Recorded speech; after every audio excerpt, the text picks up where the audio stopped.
Stay on the trail no matter what. Stay on the trail no matter what. Stay on the trail no matter what. Those were the words repeated 100 times by a man that sat in a fetal position against a tree trunk, swaying back and forth. Hudson and friends encountered the stranger in the early morning, just when their hike begun. They had asked the gentleman if he was okay, but the young man looked distraught. His eyes widened the entire time, blood red from what looked like a sleepless night or two. It also seemed like he refused to close his eyes. Whenever the man did blink, it was fast and forceful.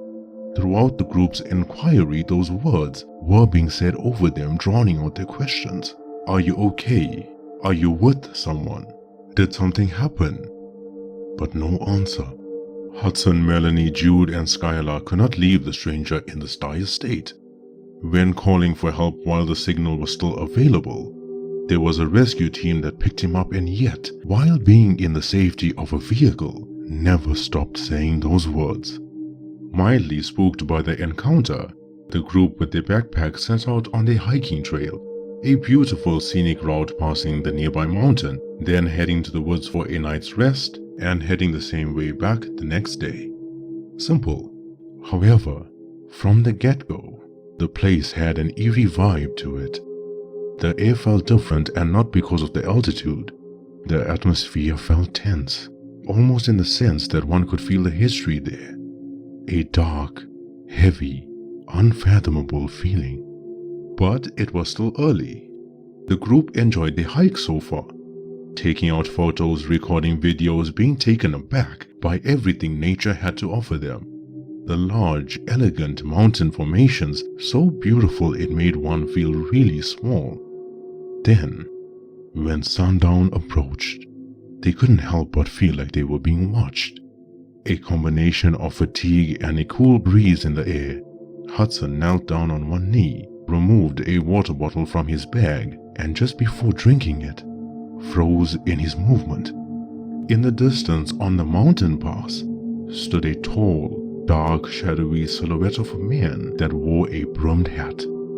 Hudson placed his hand like a shelter above his eyebrows, trying to block out the sun and hopefully catch a better glimpse. But the shadowy figure had vanished. The others in the group didn't really seem spooked by it, or perhaps they never saw it. Still, how weird that was. Was there someone nearby watching the group hike? How else would there be a shadow? As the group continued the hiking trail, they were met by a joyful couple walking down. It was a 2-day hike, therefore the couple was making their way back. Lovely place, eh? They said, full of smiles. Everyone agreed except Hudson. The man was still troubled by the earlier sighting. When they bid farewell to the couple, Hudson told his friends to continue and made an excuse to search his bag. However, his purpose for staying behind was quite different. Gently, he grabbed the man's shoulder and the couple turned back. Have you had any strange, eerie experiences here? The couple looked at each other confused and shook their heads. Nope, this place was rather peaceful. Feelings of calmness and serenity in the breath of fresh air. We felt protected, safe, like someone was watching over us on the trail. Although I may warn you, it does look like a few people made their own pathway at the top of the trail. It looks quite dangerous as well. We would advise caution. As they walked away, Hudson didn't know whether those people hiked the same trail as him. There was no peace, calmness, or serenity. There was no guardian angel watching over them. Instead, there were feelings of paranoia, anxiety, and a sense of unsettling pressure creeping up behind him. Hudson then covered the distance between him and his group. They arrived at the woodland area and set up their camping tents. Jude and Melanie got the fire going, Skylar unpacked the snacks, and Hudson remained standing, looking all around him, trying to spot the shadowy being once again. But there was another thought in his mind. The stranger they encountered in the morning looked so familiar. That same man was on a poster at campus. Perhaps a researcher that just got funding, but what was he researching? Then the quiet evening arrived. and as the group sat around the campfire, Jude and Melanie took a stroll. They were in the courting phase of a relationship, and the courting phase is always the most exciting and thrilling. Hudson was left with Skylar when the young man shared the eerie encounter earlier on. Skylar mentioned the shadow could be of another person hiking. Maybe the couple we saw earlier. They were fatigued, mentally and physically exhausted from the hike. Could have just been an illusion. No, Hudson said, I know what I saw. We haven't seen anyone that large on the hike. Someone had to be in that spot for there to be a shadow. No one was standing there, Skylar. Tall, dark silhouette of a man wearing a brimmed hat, holding his walking stick. What I saw was not human. Then the sound of crunching leaves was heard around them. Skylar and Hudson felt spooked and sat closer together. Someone or something was approaching, yet nothing in sight. Melanie shouted from the distance, telling them there was a newly made trail at the back of the campsite, leading to the mountain. Hudson's eyes widened when he yelled back, informing Melanie the couple from earlier told him don't travel the path as it looked dangerous. The night was silent. Hudson checked his phone, and while the signal was down, his eyes squinted at the time. That's not possible, he said. Skylar leaned in, and she too was baffled. The camping tents were set up at 6 p.m. It felt like an hour passed when sitting at the campsite. So how was it already midnight? The time really passed by that quickly. Jude and Melanie never returned. Hudson urged Skylar to join him on the search, but Skylar, mildly infuriated, refused. It was cold. Why would she leave a warm place knowing the lovebirds would return shortly? Besides, maybe the phone times were wrong. The settings could have changed. With the click of her tongue, she said, I'm staying. You go see two people making out if you want, but I am staying. Jude and Melanie were indeed making out on the mountain pass, an area that was not part of the hike, and caution was strictly advised. But one could not help but lure themselves into the starry night sky. The sound of the stream below and the breathtaking scenery that was worth breaking the rules for. It was at that moment they noticed an unusual skid on the mountain ledge. Scratch marks caused by someone's long nails. So Melanie walked slowly and carefully towards the ledge and looked down at the stream. The flashlight she used was of no help, especially when the batteries were dying. Hiking shouldn't be done at night, but the strange part was, the batteries were fully charged. With a terrifying scream from the young woman, her hands found her mouth. There's a body down there, she said, look. But when she turned around, Jude was no longer there. Instead, on the mountain ridge, sat a shadowy woman, darker than the night itself. She seemed twice as large as Melanie, still like a statue.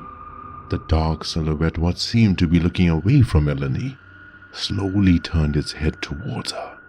The tenebrous silhouette popped out its round, white eyes, so bright it looked like miniature headlights. Eyes so deep that it could stare into one's very soul. No other prominent features except for those eyes, and long untidy hair. The dark silhouette seemed to be vibrating, glitching, frightening Melanie so much so that her leg skidded on the same spot that drew her attention previously, and slipped and fell to her death. Jude was still nowhere to be seen. Hudson heard the scream and his pace hastened. His flashlight also failed him. His breaths were short but heavy, calming itself down when he reached the mountain trail. The echo of his voice calling out the names of Jude and Melanie received a response quieter than the night itself. The previous couple wasn't wrong. The path was indeed dangerous. Hudson could not see the scratch marks. Too dark to see the skid trail on the mountain ledge, and darker to spot the body of his friend Melanie and a stranger on the rocks below. Frantically, his run back to the campsite was nothing short of panicky. Skylar, Skylar, he said, Jude and Melanie have disappeared. We need to get help. Skylar sat on the camping chair staring into oblivion. Hudson repeatedly called out to her, "Let's go, Skylar, what are you doing?" But she remained silent. Hudson looked in the direction that she stared at, and there was nothing but fog and darkness. As he placed his hand on her shoulder, her limp body fell to the side. Not breathing, no pulse, mouth opened and eyes widened. Skylar's heart had stopped beating. When Hudson left earlier, Skylar saw them. She saw the mysterious phantom shadowy people. It was a strange sensation to the woman, warming her hands by the fire when her stomach felt upset, kind of like being seasick or carsick.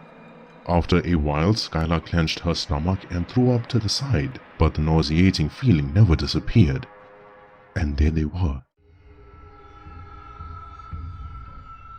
There were 4 of them huddled up in the distant woods, tall, dark, and eerie beyond belief. The same tiny, round, headlight-like eyes stared at her. The 2 silhouettes resembling women had untidy long hair.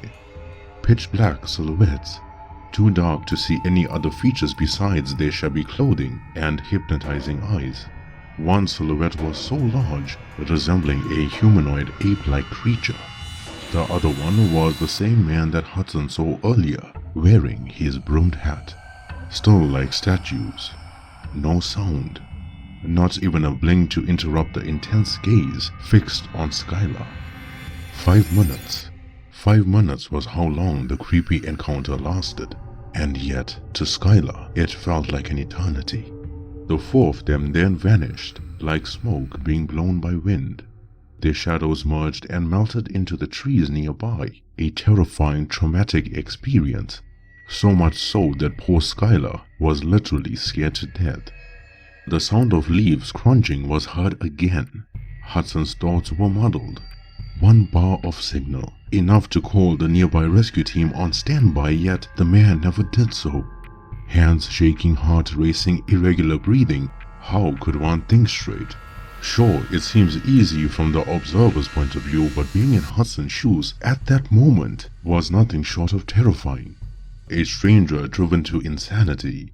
A mysterious, unnatural, shadowy being spotted at the start of the hike. His friends Jude and Melanie were now missing.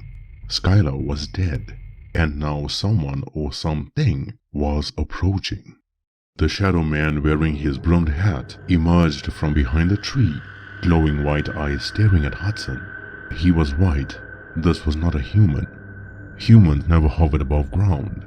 The young man ran as quickly as he could, jumped in the camping tent, and zipped up the entrance in a frantic motion. Then, he heard it breathing.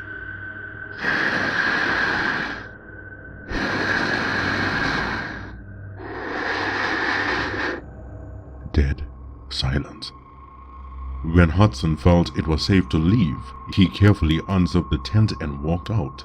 The dark silhouette of a man was standing behind a tree, waiting for the hiker. Hudson's curiosity clouded his judgment and chose to call out to the shadow. The dark shadow looked obscured, vibrating the same way the silhouette of the woman did in front of Melanie. Gazing upon them too long had this weird side effect of being drawn in. Despite the fear, despite Hudson's body trembling like crazy, those eyes and the energy it gave off drew him in. With every step forward, the dark silhouette jumped backwards unnaturally, gaining distance from the young man each time. Hudson began running and the shadow kept retreating until it stopped. This time it jumped forward in front of Hudson, a few inches away from his face. At this moment there would be many things one could predict. Finally, Hudson would get to see what this phantom-like being really looked like up close. But the pitch-black silhouette of a man revealed something Hudson never expected to see. Something far more sinister. Obscured in the fog, the shadow's clothing became more visible. Dark black long coat, same white eyes, but the facial features, while distorted and vibrating, resembled that of a living man. Hudson was looking at himself. The dark, shadowy being quickly changed back into the silhouette and melted into the tree, disappearing entirely. Hudson remained standing, eyes and mouth wide open, chills running down his entire body, unable to move or speak. The next morning, Hudson walked around aimlessly on the hiking trail. It seemed like his movements were lethargic, arms swinging back and forth, legs wobbly. A stroll all the way to the start of the hiking trail. His eyes looked like he had a sleepless night, and yet refused to blink. There was a group at the bottom of the trail just beginning their hike that stopped him and checked if he was okay, and all Hudson could do was repeat the same sentence 1,000,000 times. Stay on the trail no matter what.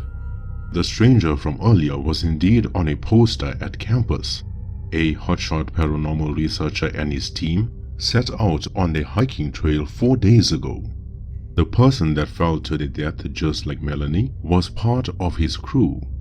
After all, they were the ones that made the new path deviating from the trail. The paranormal research team were investigating the dark shadow people spotted on the hiking trails and the mountain passes.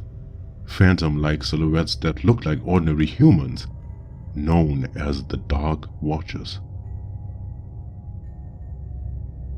Okay, so some of you might be confused about the ending of the story, specifically the part where the shadowy being showed Hudson his own reflection. I would recommend watching the Folklore chapter, which will play shortly, and you will see that that particular part was based on a real-life encounter.